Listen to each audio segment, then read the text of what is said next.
अस्सलाम वालेकुम। Chemical bonding का आज हमारा लेक्चर जो है 11 है। आज हम इसमें जो है कोऑर्डिनेट कोवलेंट बॉन्ड जो है ना उसके बारे में पढ़ेंगे। तो कोऑर्डिनेट कोवलेंट बॉन्ड को पहले हम डिफाइन कर लेते हैं। अगर डेफिनेशन देखी जाए कोऑर्डिनेट कोवलेंट बॉन्ड की तो हम कहते हैं कि कोऑर्डिनेट कोवलेंट बॉन्ड एक ऐसा बॉन्ड है जो कि दो ऐसी स्पीशीज के दरमियान, दो ऐसे एटम्स या ऐसे मॉलिक्यूल्स के दरमियान बनता है, ऐसे स्पीशीज के दरमियान बनता है तो कि जो इलेक्ट्रॉन का जो पेयर है वो सिर्फ एक एटम की तरफ से ही आए। तो डिफाइन करते हैं कि बॉन्ड ऐसा बॉन्ड जब बने और इलेक्ट्रॉन पेयर जो है वो सिर्फ एक एटम की तरफ से आए, इस तरह के बॉन्ड को हम बोल देते हैं ये क्या है, कोऑर्डिनेट कोवलेंट बॉन्ड।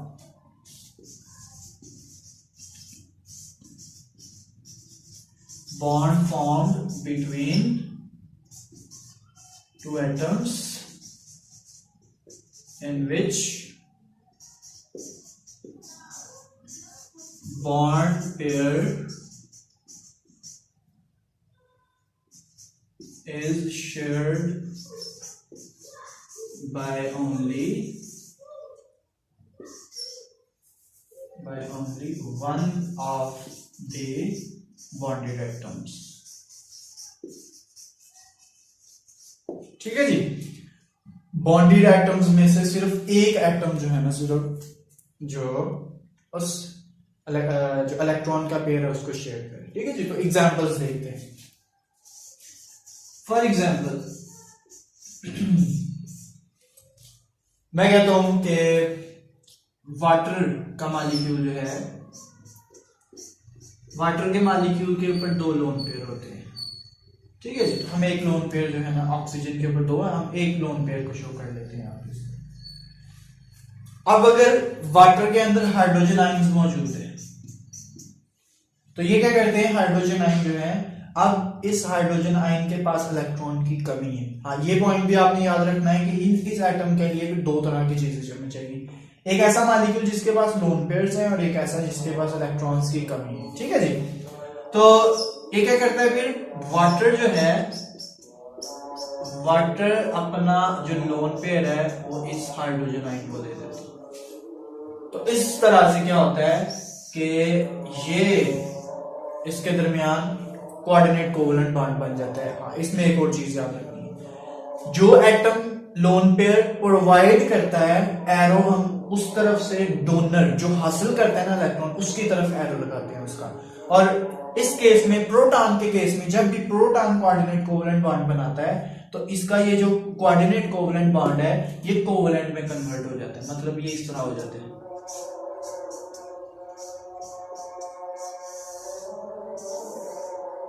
ठीक है जी, क्योंकि ये सारे के सारे बॉन्ड जो है ना, ये जो ऑक्सीजन है ये कोऑर्डिनेट कोवलेंट बॉन्ड बनाता है, ये कोवलेंट है दोनों। जब ये कोऑर्डिनेट कोवलेंट बॉन्ड बनता है तो ये भी कोवलेंट में कन्वर्ट हो जाते हैं। अब ये सारे बॉन्ड जो है ये इक्वल हो जाते हैं। अब ये सारे बॉन्ड 66% जो है वो कोवलेंट है, जबकि 33% सारे के सारे कोऑर्डिनेट कोवलेंट। ठीक है जी, अब इस पे अगर पॉजिटिव चार्ज देखा जाए, पूरे मॉलिक्यूल पे पॉजिटिव चार्ज आ जाता है। उसकी रीजन क्या है, आप दो तरह से एक्सप्लेन कर सकते हो। पहली बात ये है कि वाटर के मॉलिक्यूल में इलेक्ट्रॉन और प्रोटॉन इक्वल है, न्यूट्रल मॉलिक्यूल है। ठीक है जी, ये न्यूट्रल मॉलिक्यूल है। हम बाहर से इस मॉलिक्यूल को क्या प्रोवाइड कर रहे हैं, प्रोटॉन प्रोवाइड कर रहे हैं। तो इस मॉलिक्यूल में प्रोटॉन का इजाफा हो गया, इसलिए इस मॉलिक्यूल पे पॉजिटिव चार्ज आ गया। ठीक है जी, तो आई थिंक ये वाली जो है ना वो एक्सप्लेनेशन काफी है, यही जो है ना इसमें बतानी चाहिए। ये जो वाटर जब आयन बनाता है ना, इसको हाइड्रोनियम आयन बोलते हैं, हाइड्रोनियम आयन। चले इसको इधर हाइड्रोनियम आयन। ठीक है जी, इसके अलावा हमने और भी एग्जांपल्स देखनी है। इसमें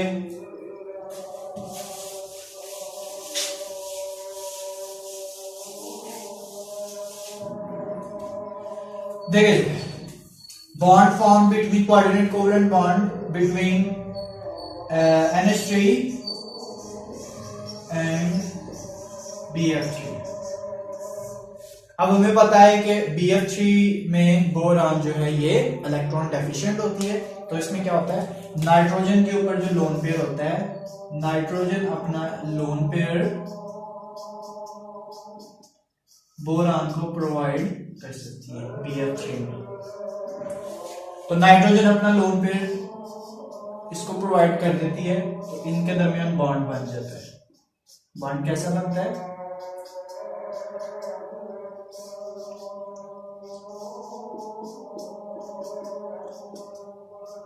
ठीक है जी। तो ये बॉन्ड बन जाता है इसके दरमियान, ये कोऑर्डिनेट कोवलेंट बॉन्ड है। जो अपना लोन पेयर प्रोवाइड करता है, अपना इलेक्ट्रॉन्स दे देता है, उस पर पॉजिटिव चार्ज आ जाता है, और बोरान ने इलेक्ट्रॉन एक्सेप्ट किए, इसमें नेगेटिव चार्ज आ जाता है, ठीक है जी। तो ये कोऑर्डिनेट कोवलेंट बॉन्ड गया। कोऑर्डिनेट कोवलेंट बॉन्ड को हम एरो से शो करते हैं, फ्रॉम डोनर टू एक्सेप्टर। ये इसकी एग्जांपल थी। इसके अलावा हमने एग्जांपल जो है वो पढ़नी है अमोनियम आयन की। अमोनियम आयन, अमोनियम आयन कहते हैं NH4 पॉजिटिव। कैसे बनता है ये, नाइट्रोजन के ऊपर उसी तरह NH3 के ऊपर एक लोन पेयर होता है, ये H प्लस के साथ जो है वो कोऑर्डिनेट कोवलेंट, ये अपने लोन पेयर इसको प्रोवाइड करेगा, तो इसे क्या बन जाएगा, अब ये वही बात आ गई, ये कोऑर्डिनेट कोवलेंट बॉन्ड बनता है इसके और इसके दरमियान, लेकिन ये ओवरऑल सारा का सारे पूरे मॉलिक्यूल पे पॉजिटिव चार्ज आ जाता है। यहाँ पे फिर वही बात होती है कि ये सारे के सारे मॉलिक्यूल्स जितने भी बॉन्ड्स है ये इक्विवेलेंट हो जाते हैं, ठीक है जी। तो इसमें भी हम कहते हैं ये 65 to 66% कोवलेंट है और बाकी 33% जो है ना वो कोऑर्डिनेट कोवलेंट बॉन्ड होता है, ठीक है जी। तो इसमें जो है इस आयन को हम बोलते हैं हाइड्रोनियम आयन। इसमें सारे बॉन्ड जो हैं ये चारों बॉन्ड इक्विवेलेंट हो जाते हैं और ये इस शेप में आ जाते हैं, ठीक है जी।